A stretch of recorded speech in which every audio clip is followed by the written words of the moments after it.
to me, the idea of having a television show with no writers, how do you do that, bro?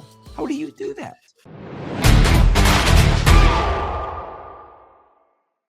Malachi Black was talking about that on one of his Twitches when he was leaving. It's just talking about, like, man, he just had so much, Yeah. you know, and now, and perfect example, you know, similar to Bray, Malachi Black's the same way.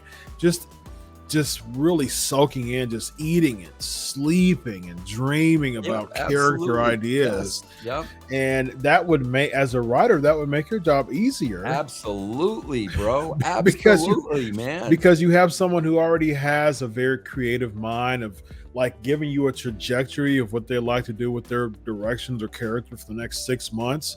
You're like, man, let me retain a bunch of that and write. And like, I don't understand, bro. It's like, what would I care if it's their idea? Like, what do I care? I don't, Chris, I'm telling you, I can't understand that for the life of me. I could not have been able to do my job if I had that mentality. I couldn't have done it, bro. I'm telling you, I couldn't have done it.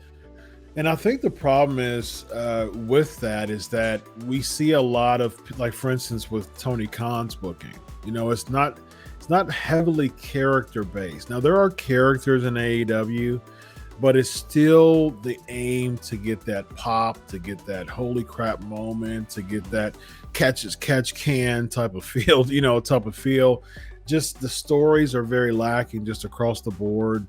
And why do you think that has become such a motive, a focus? It's because they're not writers. They don't know how to write, and it's easy. Bro, could you imagine telling Kevin Costner, you know, Yellowstone's one of the most popular shows right now. Could you imagine telling Kevin Costner, Mr. Costner, there are no writers. No, we're not going to have dialogue for you. We're not going to tell you how to act. You're just going to kind of go out there and figure it out. Bro, it's a television show. It's the same concept. You've got actors in this play. How do you have actors without writers, bro? Yep. And that's why it's that way, Chris. And listen, bro, the bottom line is they don't know how to write because they're not writers. They weren't trained to be writers. They don't have a degree in writing. Like, that's cool. But, bro, find somebody else that can do it. You've got to have writers, bro. 100%. And it's like, you know, the Yellowstone, the action, you know, references that we made before with the Batman.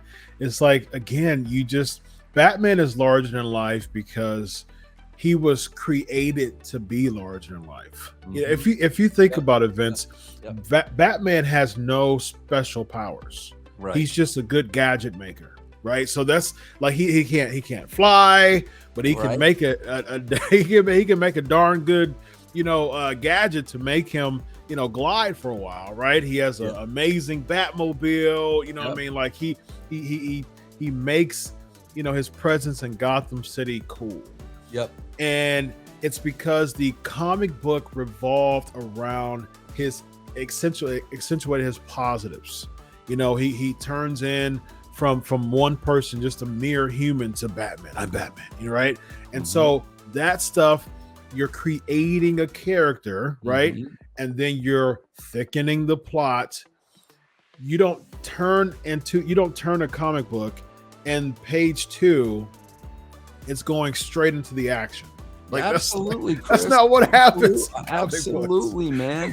I mean, you know, one of the shows I review Batman 66 every week, and the lines that they give Adam West, I mean, they're gold, absolute gold. And when you have to me, the idea of having a television show with no writers, how do you do that, bro?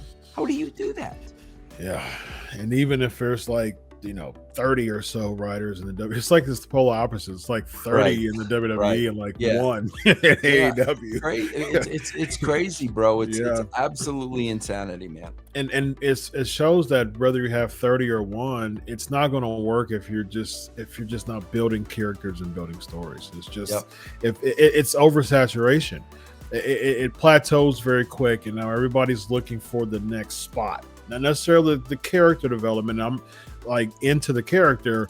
It's the next spot, because if you think, for instance, like Drew started to get booed like about a year and a half ago because he was winning a lot of matches and he was being pushed very strongly. People started booing him because he was being pushed very strongly. They were booing Roman Reigns because he was being pushed very strongly. And it's like, if you look at characters from back in the day, the Hogans, the Austins, the Takers, they didn't lose many matches. They were being pushed very strongly. Yep. But people didn't let them go because their character, they were able to sink their teeth in their character. And that was the lasting factor, not the fact that they won a lot of matches, right? Absolutely, bro. Absolutely. And that's what could you imagine? Could you imagine Randy Poffo with no character?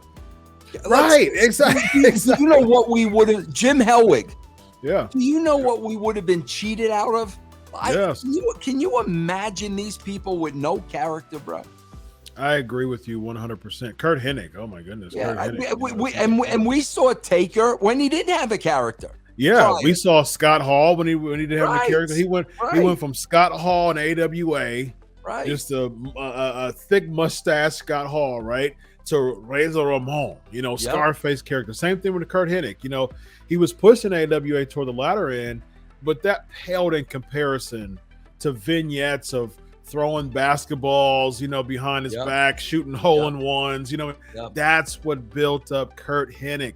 When you think, it's funny because when you think of Dusty Rhodes, as much of a legacy as Dusty Rhodes has left, you think of the Common Man theme song, just a common man working hard in his hands. You think of that song, and although many people talk about the polka dots, and Dusty's one of my all-time favorites, he's actually my second all-time favorite, but I wasn't a big fan of polka dots, but still, you got to give Vince some credit there, because it wasn't just Dusty Rhodes from the NWA, baby. It was polka dot with Sapphire, maybe we're gonna go against Savage and Queen Sherry type of deal, So and that's when characters mattered, and that's the same Vince that endorses this stuff.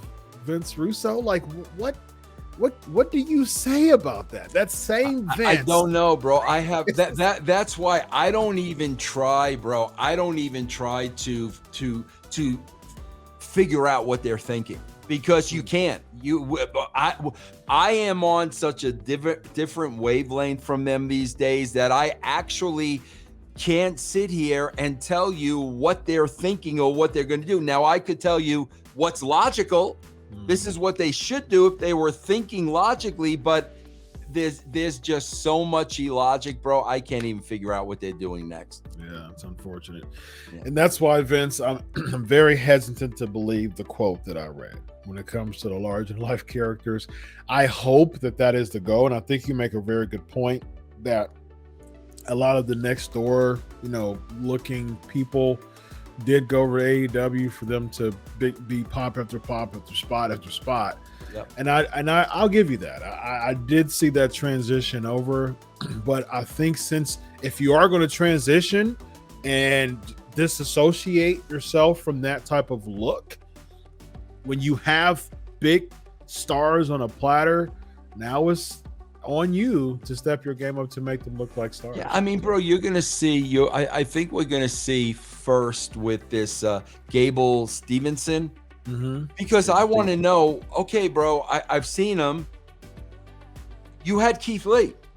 Yeah. Like very, very similar bills, very similar look. What's going to be different? The fact that he's an Olympic champion?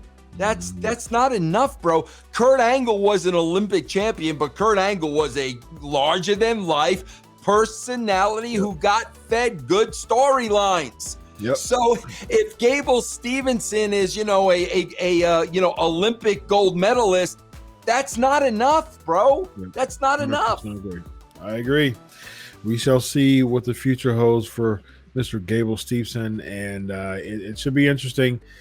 And he put his shoes down on the mat, and big wrestling star. But I mean, none of that matters. Mark Henry, for instance, he came in as this big Olympic powerlifter. He was just the Olympic powerlifter. World's strongest man. World's strongest man.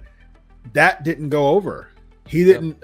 What went over was when he joined the Nation. He was feuding with feuding with the whole China thing. That's what got him over. Yeah, him the and Mae D'Lo. Young thing. We paired up him and D'Lo, and you know they were. D'Lo was his side. Yeah, I mean that's how his personality came out, bro. Sexual chocolate. That's what got him over, right? So not the power lifter, but the character of Mark Henry. So ladies and gentlemen, this guy right here is the former and the greatest. And I'm going to try to say it with a straight face this time. Yes, the greatest WCW champion that ever stepped straight face foot in a wrestling ring. Vince Russo, ladies and gentlemen. Yes, thank you. I am the Dr. Chris Featherstone. This is Writing with Russo. And listen, no crazy, ugly, stupid gimmicks allowed. We are the greatest bookers that you can ever find in the sport of professional wrestling. And book that, ladies and gentlemen. Get out of here, man.